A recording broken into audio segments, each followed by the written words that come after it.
The purpose of this podcast is simple.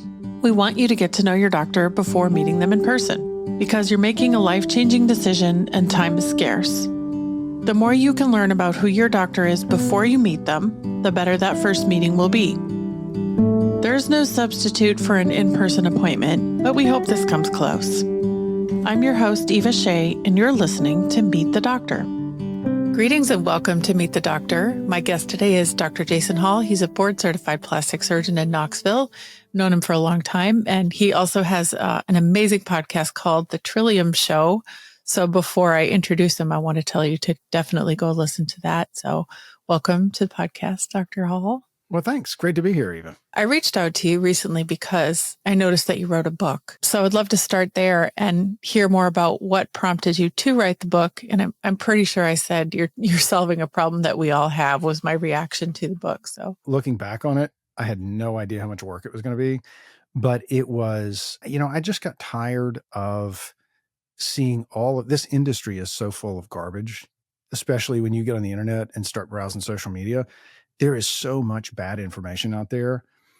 And that's what really prompted it, is wanting to put out something for patients, for prospective patients, that really just cuts through all the junk and tells people in the kind of facial rejuvenation space what works, what doesn't, what to spend your money on, what not to spend your money on.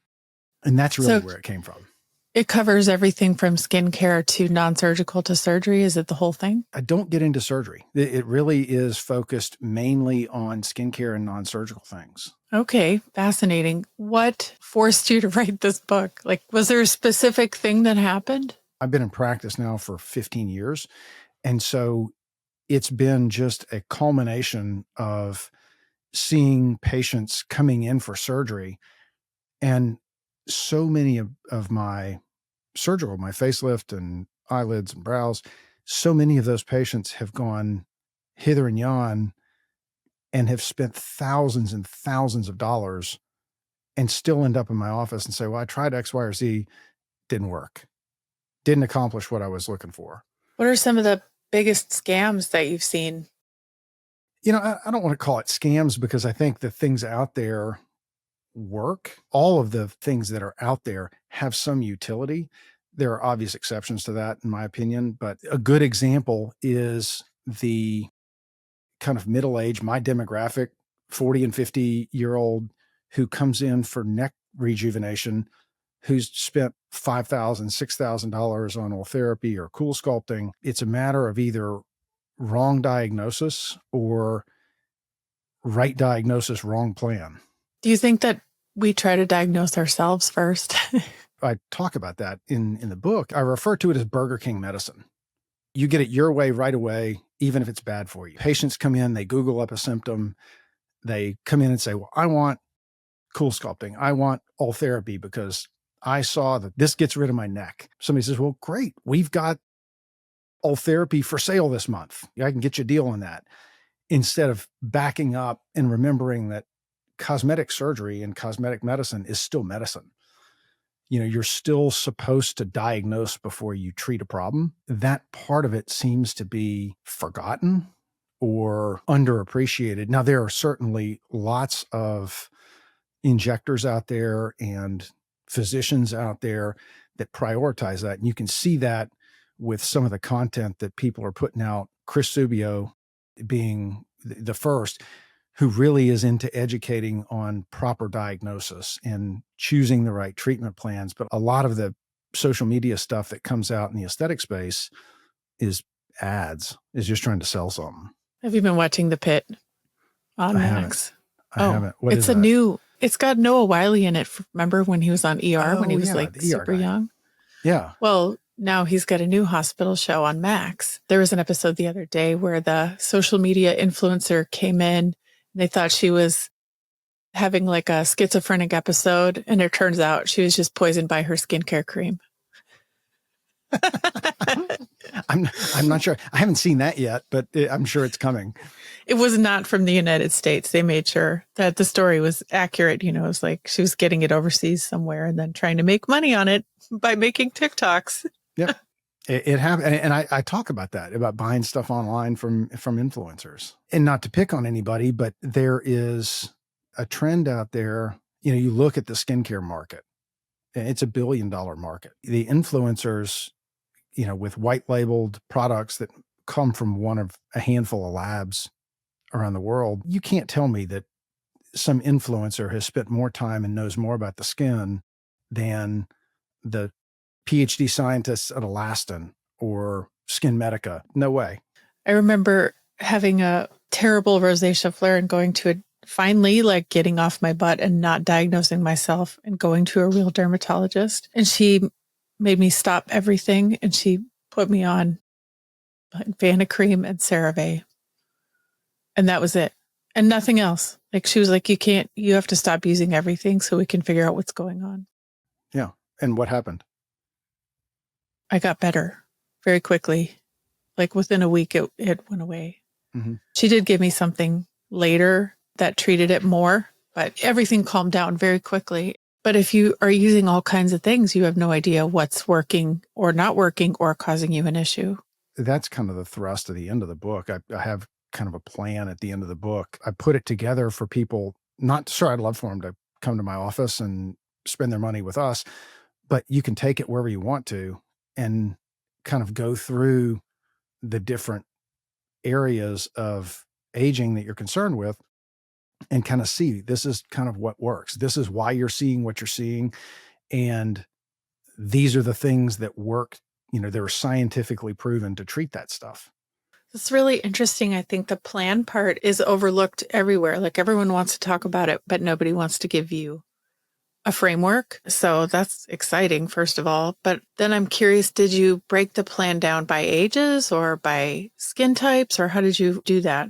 I kind of picked 35 as the cut point. So there's the plan for the 35 and under, and then plan for the 35 and older, primarily because once we hit around 35, that's when you start seeing collagen loss in the skin and you start seeing loss of elasticity. Your skin starts to get thin. And so the over 35 set, and that's me, needs a different skincare plan than the under 35 set. So that's kind of where that line was drawn. And then going into skincare products and devices and things like that. If you're somebody who, like many people right now, is losing weight rapidly, how would you prevent your skin from unnecessarily looking bad if you're losing weight very quickly? I kind of talk about facial aging in 4 separate categories. You've got skin changes, you've got dynamic changes, you've got volume loss, and then gravity. Where we're really seeing the changes with these weight loss drugs is you're seeing changes in the skin and you're seeing changes in volume. So, your collagen boosting treatments, first off being nutrition, is just making sure you're getting enough protein. That is a huge one with all of these weight loss, either methods or drugs, is not suffering from protein malnutrition. Collagen supplementation, oral collagen supplementation has been shown to help. Some of these, where there's 2 growth factor serums, so Alastin's Restorative Skin and then Skin Medica's TNS Advanced, are really the only 2 human growth factor serums that have data behind them to physically improve the collagen levels in your skin. Then you can branch out from there to other collagen boosting treatments. There's, Sculptra, which is injectable, which you got to kind of be careful with if you're looking to have surgery down the road, that we're not messing up surgical planes with injectables. And then radiofrequency microneedling is a great collagen booster add-on in terms of procedures. Okay, you said something really interesting about Sculptra and surgical planes. Can you expand on that? Because I have heard a lot about filler messing around with facelifts later on and filler not dissolving as intended or lasting much longer than we think it should, staying in the face. But I've never heard that about Sculptra. There's a lot of anecdotal evidence by those of us that do a lot of facial surgery that if you've got somebody who has had a lot of Sculptra injected where you're trying to raise tissue planes that stuff acts like glue, and it makes dissecting tissue planes much more difficult. I tell our patients, if you're thinking about having surgery down the road, we need to be careful using injectables where we're going to be working to prevent some of these tissue planes from getting kind of obliterated or make them sticky. So, and then you've got the HAs that, there was some data that just came out, I think early in 2024, really interesting study out of France. And they looked at patients, it's a small group of patients, but they looked at patients who had HA fillers. So the jelly fillers, the Restylans and Juvederms and all of that. The companies tell us that you need to kind of touch those up. They go away after a year. But they're not. No, they did MRIs on all these people, and they were seeing evidence of HA still around 15 years later. Yeah. They don't just last a year. There was data that I recently saw about, it was related to weight loss patients, but they were saying that HA fillers were down 5% year over year from 24 to 23, but the Sculptra was up. Biostimulators were up 11%. So and actually the revenue was up because that's a more expensive product. So this was global data for the whole United States. People are starting to make different recommendations on the practice side, and patients are starting to say, I don't know if I want to do that now. That's definitely happening at scale. So you also mentioned that you are bringing in an associate, a partner. Mm-hmm. And we're bringing on a new surgeon here as an associate starting 1st of March. She's coming. 4 days. 4 days. 4 days. Yeah, 4 days, 5. I don't know. You're going to make her work on the weekend. Oh, no, we don't do that. we don't do that here. Or at least we try not. Medicine's one of those things you can't really choose it. We try not to, though. How did you find her? And can you tell us more about her? We'll have to have her on the show too. Sure. Oh, yeah. Yeah. So her name is Dr. Jessica Walker. She's double boarded, general surgery, plastic surgery. She's been here in Knoxville for 2.5 years, something like that. Her primary focus is breast and body surgery, and her results are just fantastic. And so just looking at her results and seeing what people were saying about her online, she very quickly developed a very good reputation in our community. I'm subspecialty trained in facial surgery, and so that's kind of my passion. Still do it all, still enjoy doing it all, but wanted to have somebody who really wanted to focus on breast and body and kind of the higher level things, adding, the skin tighten, Renuvion and things like that to the practice, that if I have to focus on something, it's going to be on facelift techniques and brows and eyes and noses. And she really, really has a passion for breast and body surgery. We're looking forward to a very healthy working relationship. Yeah. And she didn't even have to move across the country. She was right there already. Right. She's right here. Her husband's a dentist here. So they're settled and live on a farm and have a dog, and they're here. I'm so excited that you wrote a book. I'm going to check it out, and I'll write a review of the book for you, because I'm sure that will help too. Oh, I appreciate that very much. It sounds really interesting. And I'm really interested in the plan, because I started hearing this 2-3 years ago, that what you want to look for, you'll have to tell me if you do this in your practice too, is a partner. As you start the aging process, you want someone who will plan with you and say to you, at this age, here's what we need to be doing, and you need to be prepared for this around this time, so that, you have it in the back of your mind, like, this is where we're going.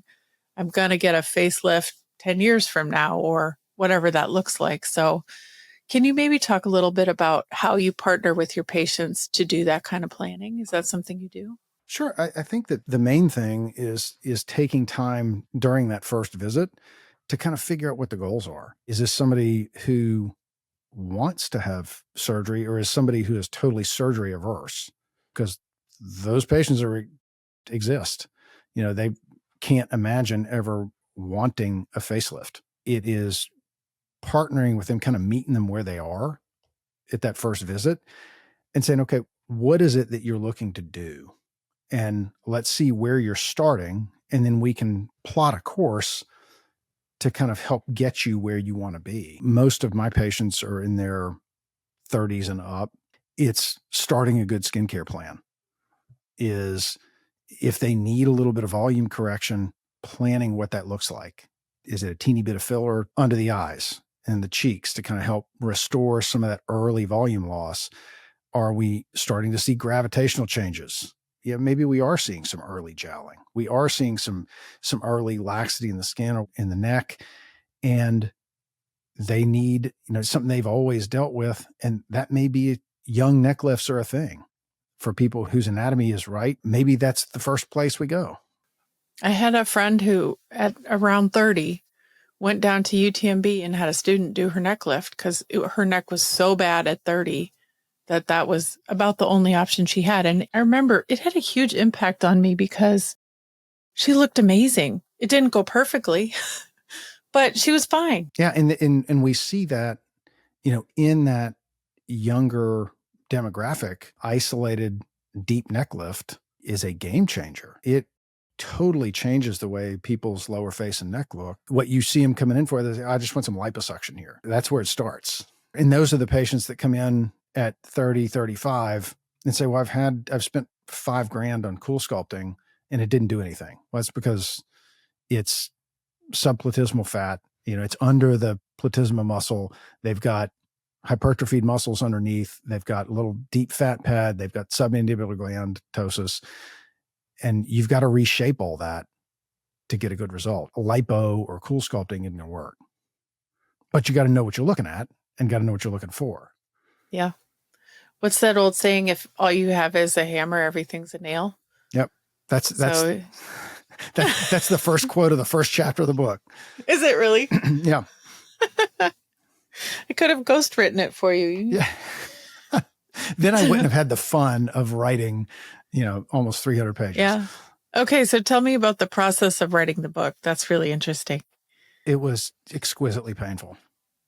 It was exquisitely painful, because I'm in solo practice running a business with my wife. We've got 2 girls that are teenagers. And so we'd never stop moving and going. And so a lot of the writing was evenings, mornings, a lot of early mornings working on this. Did you type? Did you handwrite? Did you dictate? How did you do it? Dictating and typing. Yeah. Yeah. Quite a bit of the material came from podcast episodes that I'd done that was taking little bits, the 20-minute show here, 30-minute show there, 5-minute show somewhere else, and then combining a lot of that stuff into coherent chapters and kind of tying it all together. Having a podcast is one way to write a book because once you have enough episodes, especially if you started with the end in mind and knew you were going to do that, you could, I've thought about that a lot, in particular, that you could organize a podcast around being the foundation of a book at some point. Maybe your second book, you can do that. Just make a roadmap. Yeah. That'll be no great. way, even there's no second book. It's too early. I was laughing. I was telling some of my friends, they're like, oh, what's the second one going to be? And I said, I think it's kind of like very much reminiscent of my wife after our first daughter was born. Yeah. We're really glad that we had her, but she's like, I'm never doing that again. It takes some time and some distance and you forget the suffering. And then you're like, oh, well, we'll do that again. Yep.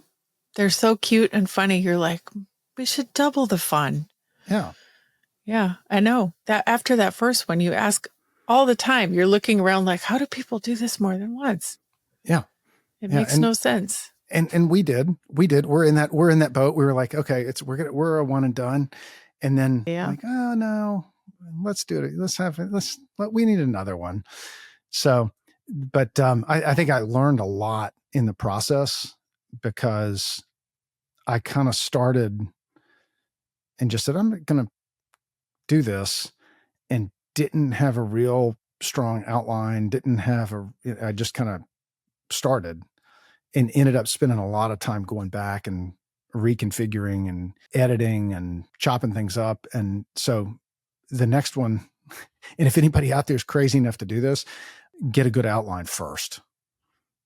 A strong outline will make the writing process a lot easier. At what point did you go, who's going to publish this thing? Or were you just sort of like stepping out in faith a little bit there? I kind of knew from the very beginning I was going to self-publish. That was kind of the goal from the start, because if you listen to guys like Tim Ferriss, or I wasn't going to write a big, long book proposal and go hunt for an agent and spend $30, $40, $50,000 trying to do that. I was on the self-publishing track from the very beginning. Did anybody else help you with the book? Was there any contributions from others? No. It was solo effort. It was me. Yeah, it was me. Next time, should there be a next time, I'm going to recruit some suckers to write some chapters for me. That's how they do it. They just get everyone else to write a chapter, and then presto, we've got a book. Yeah. I'll edit instead of writing every word. YouTube for the podcast, we jumped onto that platform right when they opened the podcast stuff. And that's been a neat tool to use to get the message out. Do patients come in saying, I found you on YouTube or watched your YouTube videos? They do. Yeah. Yeah. Getting a larger and larger volume of people that are coming in that say, oh, I really enjoyed your show. I listened to the shows about my breast lift and implants or my facelift, or, I listened to all the stuff. They tell you, shut up. I already know what you're going to say. They're like, you don't have to tell me. But I tell you, it makes the consult so much better, because we can talk on a little deeper level instead of kind of doing the high level overview, because they already know the stuff. It's magical. Yeah. There's an old consultant who gives lots of presentations who calls this concept is getting to the second date instead of the consultation being the first date. It's the second date. Mm-hmm. So whatever you do, there's lots of ways to do this, but I think you and I agree podcasting is a great way to do it. They have the first date with your podcast, and then they come in, and that's the second date for them. They already know you. Or do they ever get a little fangirly like, oh, Dr. Hall, you're real? I've had a couple people that have told my coordinator, like, it feels like I'm meeting a celebrity. I'm like, no, you're in the wrong office. There is no celebrity here. No, just a lot of hard work. Yeah. That's really cool though. I love that. It's neat, but I mean, you can attest, you've been in the space way longer than I have. Podcasting is not easy either. When I started this stuff, I was like, well, I'm just going to take, my consults, and I can have my little consult stick. I can sit down and do that in my sleep. And you turn a camera on and try and do that with nobody else in the room and talking to a camera, and it does not come off the way that you think it does. I bet you learned a lot about your consults doing that though. I did. Podcasting has changed the way I do a consult, has changed the way that I interact with patients when I first meet them, all for the better. It's been fun, but it is a lot of work. If you're somebody listening to this and you're like, I'm going to start a podcast, it's a lot of work. It's worth it though. You said that too. Yes. You need somebody like you who can take the raw material, cut out the ums and the hus and because you're going to do tons of that stuff, make it something coherent that people want to listen to. I think it was one of those things I took for granted because I went to music school, and when you do that, they force you to record yourself and listen to yourself, which is very painful. But by the time it's sort of like going to medical school maybe, or art school, anything where you get a lot of critical feedback externally about something you're performing, that forces you to get to a better place. That just felt normal to me. That wasn't like something I had to get my head around at all. I still hate listening to myself though. It's humbling to listen to you, especially at the beginning, because you realize how dumb you sound without practicing. When I started, I was doing, I was doing everything myself. And part of that was because I wanted to learn how to do it so that I kind of took a page out of Tim Ferriss's book. I'm going to do 10 episodes. And if I hate it, I'm not going to do it anymore. And if I hate it, I will at least have learned something about how to do it, have developed that skill. I enjoyed it, but still kept doing it by myself for a long time. Writing, recording, editing, and that part of it, listening to yourself and looking at the transcript, like there's a lot of ums and so's and filler words that I don't need. But you did it. And you're, I think, almost to 90 episodes. I was looking at it earlier today, and it's great. Yes, we're closing in. We'll record our 100th episode in the next couple of months. Yeah, congratulations. Thank you. It's fantastic. That's a huge accomplishment. It's fun. It's a lot of work, but it's fun. Book's out there on Amazon. You can buy it hard copy, Kindle, paperback. Oh, yes. I'll make sure we link it in the show notes so it's easy to find. It's called The Art of Aging by Jason Hall. Absolutely. Where else can we find you online, learn more about you? My website is drjasonhall.com, Instagram at drjasonhall. Those are the best two places to find me. Obviously, Spotify, Apple Podcasts. Check out the Trillium Show with Dr. Jason Hall. New episode every 2 weeks, drops on Thursdays. Wonderful. It's fun. Thank you, Dr. Hall. Well, you're very welcome, Eva. It's a pleasure. Thank you for having me on. It's a pleasure talking to you. Come back again. Absolutely. If you're considering making an appointment or are on your way to meet this doctor, be sure to let them know you heard them on the Meet the Doctor podcast. Check the show notes for links, including the doctor's website and Instagram, to learn more. Are you a doctor or do you know a doctor who'd like to be on the Meet the Doctor podcast? Book your free recording session at meetthedoctorpodcast.com. Meet the Doctor is made with love in Austin, Texas, and is a production of The Axis, TheAxis.io.